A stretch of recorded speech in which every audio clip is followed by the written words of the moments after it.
Hello! Today we're going to do a video talking about how to collect K-pop albums in 2019. I did one in 2014 or 15 and I did one in 2017.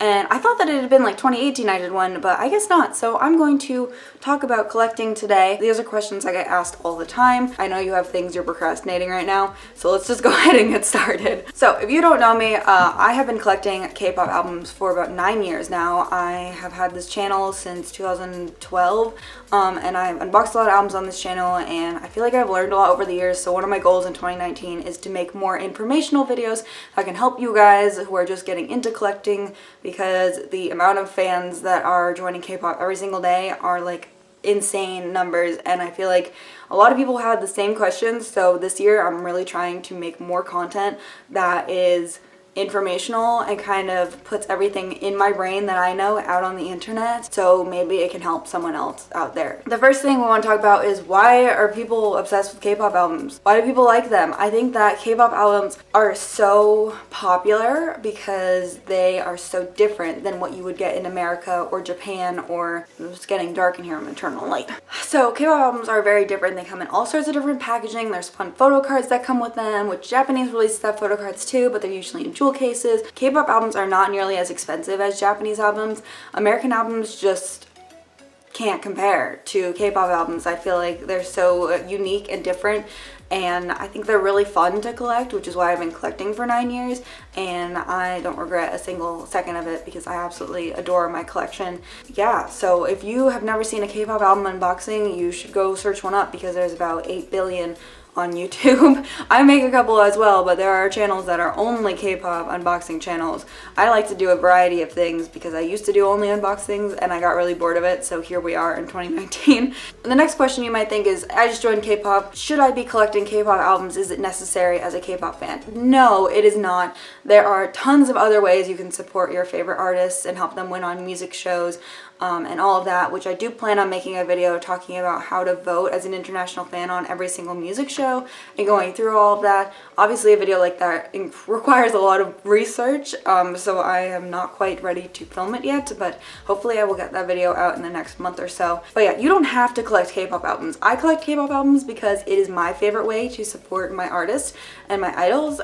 It does not have to be your favorite way. Stream a music video, you can buy a streaming app and you can stream through that. You can buy the album on iTunes, but there are tons and tons and tons of ways that you can support K-pop idols without buying albums, because they are a little pricey, and that's just something that is a fact. No matter what you do, you're going to have to spend money on it, and when you spend money, money leaves your bank account, sadly enough. I don't understand why that happens, but it does, and then you have less money, which is very sad. But I think that you don't have to collect albums, and I think before you start, you should figure out what you want to collect and make a plan for yourself so you don't get overwhelmed and end up selling everything 2 weeks later. I would say definitely don't just out of the blue go buy everything or buy anything. Think about if you really, really want to do this first, and maybe try supporting artists in different ways first, and if it doesn't make you feel as fulfilled as it would buying a K-pop album, maybe give it a chance. So like I just said, you have to define what you want, and I think this is very important to do before you start collecting albums. When I first started collecting, I started collecting with Super Junior. I wanted the A version of everything they had ever released, which if you don't know Super Junior's discography,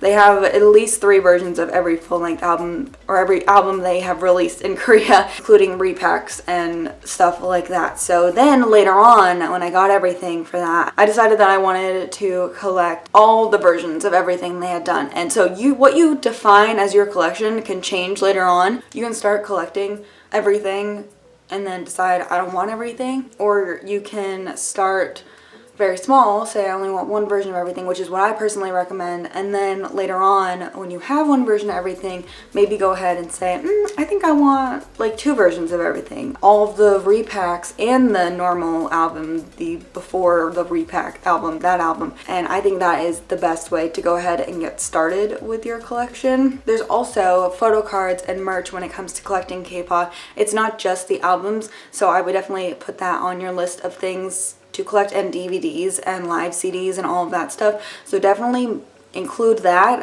Again, like I said, I would start smaller and then get larger. So for photo cards, I want one photo card of my favorite member, and then later you can decide, oh, I want both photo cards from this release and both photo cards from that release, but this release had 8 photo cards, so maybe I only want 2 or 3 of them, or you can always change it later. Definitely don't feel like what you do is permanent and set in stone, because you can always change what you want and what your collection is and defining your collection. Should you start from debut? I have mixed feelings about this. It really depends on your group's discography and what your group's discography looks like. If they are a new group, say you want to stan, I don't know, who's like super new, The Boys, if you want to stan The Boys, or if you want to stan Very Very or ONEUS, or a 2008 or ATEEZ, a 2018-2019 group. They probably don't have that many releases. You definitely could start from debut.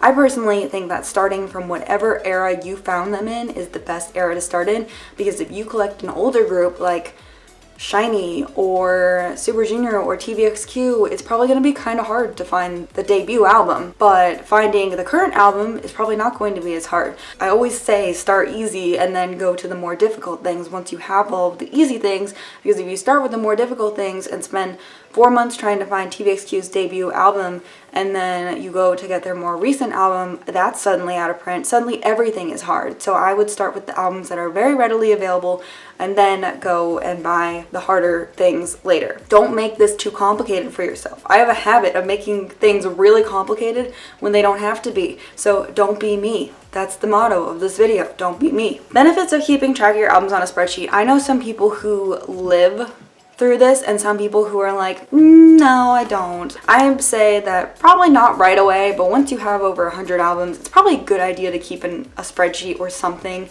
I can go ahead and link my spreadsheet and know how I organize my albums up above if you want to check that video out for some inspiration. I'm also going to link Sana Storia's video on how she does it, because she makes it really in-depth, and some people really are into that stuff, but I think that would just overwhelm me and I would never fill anything out and it would just become impossible to keep up with. But maybe that's your thing, so definitely check out both those videos for inspiration on spreadsheets. I think it's super helpful. I think it really helps you remember what's in your collection. It was especially helpful for me while I was in college, because I was traveling between school and home and would always not forget, but once you have as many albums as I do, you're kind of just like, do I have this version? Do I have that version?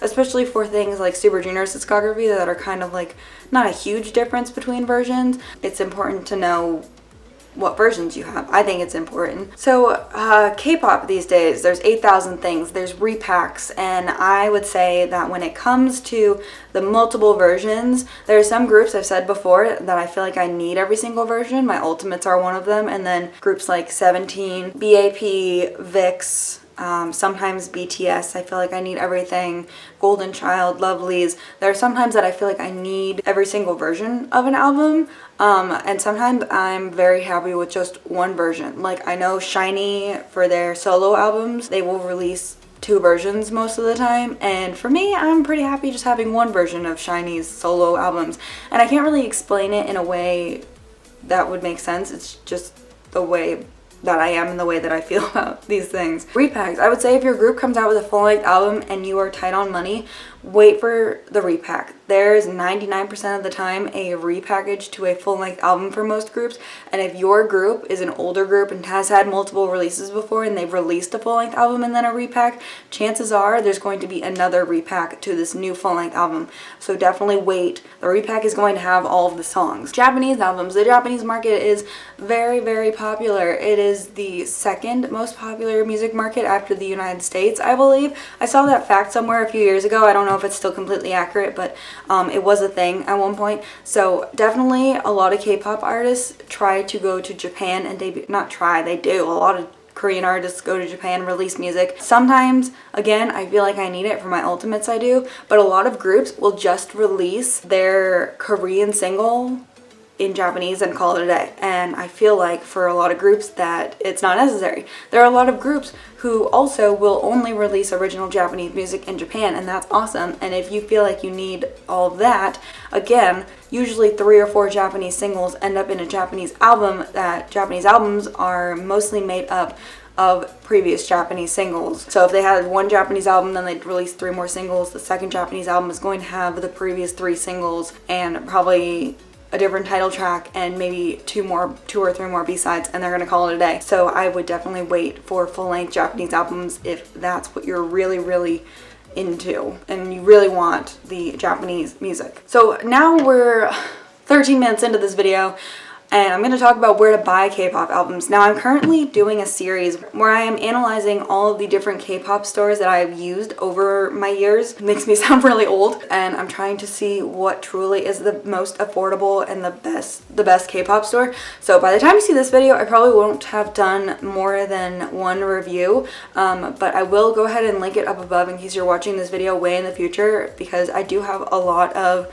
store reviews planned that I want to get done this year. It's one of my main goals this year. Currently, the places that I buy my K-pop albums from are K-pop Market 01 on eBay, Ketchup CD, CD Japan, Baek, and Amazon every once in a while. But really, I don't buy from Amazon that often. It's just one of those stores. For buying on eBay, I would say that you can buy on eBay. A lot of people are afraid to buy on eBay. Just make sure the seller looks legit and they have a lot of feedback and it's all positive and they sell a lot of K-pop albums. That's my only real advice on eBay. I feel like you kind of just have to use your gut instinct, and if it's not telling you that you should buy from the seller, then don't buy from the seller. You can buy used albums as well. There's a lot of places on Twitter and YouTube and Facebook where people sell albums for cheaper because they bought multiple copies and they're selling it, or they just are downsizing their collections and want to give their albums a new home.